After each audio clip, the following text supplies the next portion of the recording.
And here is, my date had a surprise in his pants. Too bad for him, I don't like surprises. First dates are nothing to be nervous about. You just need to know how to play the game. See, the goal of a first date is to impress the other person to the extent that they want to see you again. If the other person doesn't want to see you again, you have failed. Simple. Don't let anyone tell you that the first date is an opportunity to see if you like the other person. Bullshit. You can do that on the second date. The first date is totally superficial. It's a game that anyone can master and score a second date. And if you don't get a second date, you are a loser. That's why everyone is always on their best behavior on the first date. It's fraud at its finest. Oh, yes, I love NASCAR racing. Of course, I don't take medication. Married before? Me? No, never.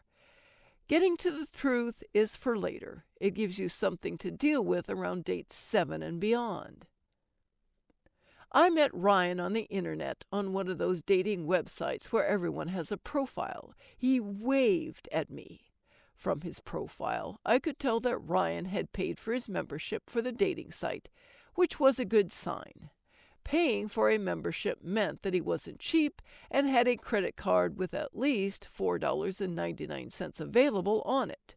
Better yet, he indicated in his profile that he liked curvy as opposed to athletic women, which would have knocked me out of the running entirely. I fell into the chunky short and not the tall thin category. I don't know why the dating sites try to sugarcoat things by using terms like curvy. They should just have a box that guys can click that says, "Fat chicks need not apply, but I'm willing to talk to you as long as you aren't what I consider to be too chubby," because that's what curvy really means. Anyway, Ryan's photo was blurry and only showed his head and neck. From what I could see, his blonde hair looked plastic like the hair on a Ken doll from the 70s. I wasn't really into blondes, but he had given me a wave, so as long as he had a pulse, he was my type. It was a done deal. So I waved back. And then I waited.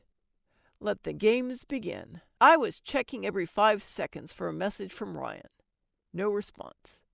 Was he ignoring me on purpose, or was he busy doing something else? Had he found another chubby girl to wave at? Had his wife or girlfriend caught him online waving at beefy short girls? What had happened? Why wasn't he answering? My self-inflicted mental torture and dance of insecurity had begun.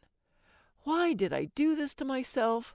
Why didn't I just learn to enjoy my time alone with my cats? What was wrong with me?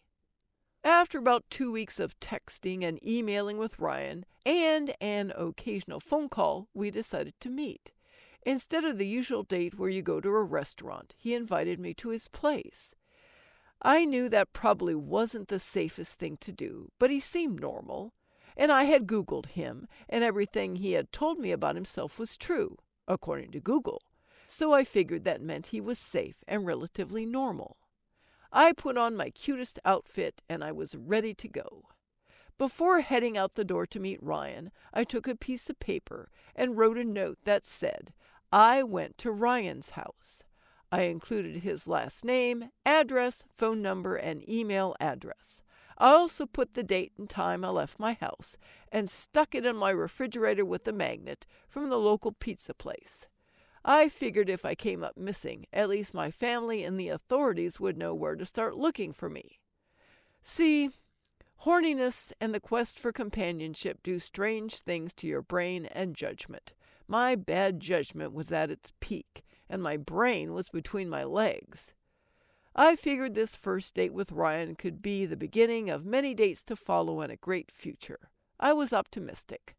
So I set aside any concerns about my safety and was on my way. I arrived at Ryan's house around 7 in the evening.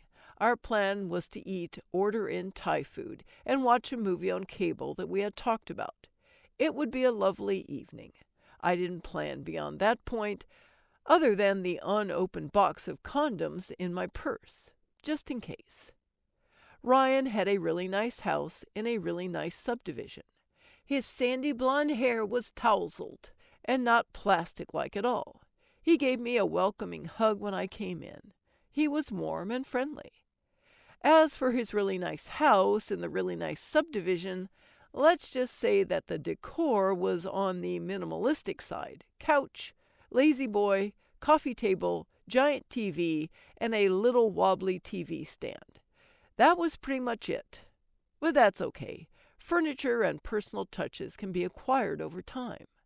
We chatted and ate our Thai food while sitting on the couch. Some show that we weren't paying any attention to was on the television in the background. As night came and it grew dark, the TV provided all the light we needed. Things were going great, and I knew that the evening would only get better. The best part about a date, whether it's the first or second or beyond, is the first kiss. There is nothing more delicious. And it only happens once with that person. After that, you can never have another first kiss with them. I knew Ryan would kiss me soon, and my heart was racing just thinking about it. I could hardly wait. We sat on the couch watching the movie we had planned to watch. It was an awful movie, but we kept watching it. Ryan reached in his pocket, pulled out a pack of gum, and offered me a piece. Of course, I took one. I wanted to have fresh breath for our first kiss. He took a piece for himself. This was it. Our first kiss was getting closer. No matter how many dates I had, I always liked the first kiss part the best. I figured next he would put his arm around my shoulder, and that I would turn and look at him, and he would swoop in for the kiss. It was coming. I knew it. I was ready. But a little while passed, and he didn't put his arm around me. Then more time passed. Still nothing. My gum was starting to lose its flavor. The movie ended. Still no arm around me. This was getting old. I wondered what time it was, but there was no clock anywhere in the room. So I reached in my purse on the floor next to me. I fumbled around in my bag for my phone so I could see what time it was. It was almost 10:30. I figured I would give him until 11 o'clock to put his arm around me, and then I was calling it quits and heading home. I closed up my purse and put it back on the floor. I leaned back on the couch and looked over at Ryan. He was staring at the TV, just staring with a blank look on his face. He didn't say anything, he just stared.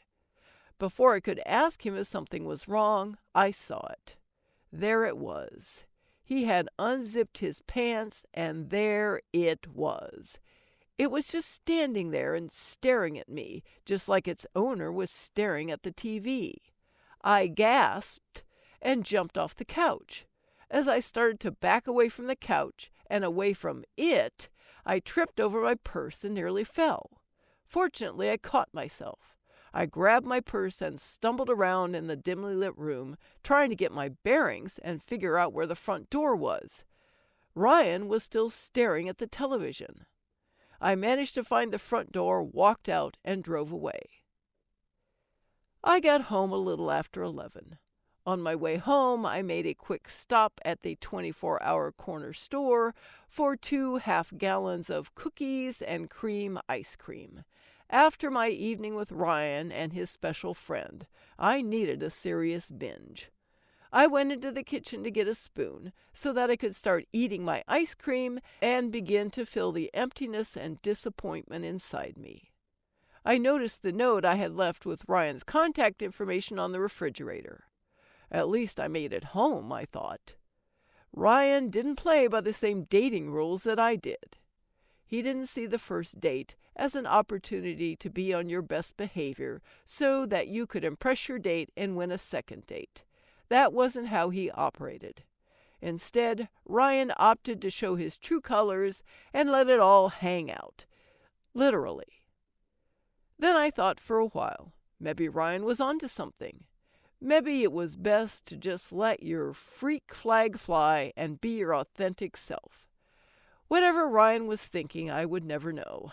There would be no second date, and I would go on to play my game my way.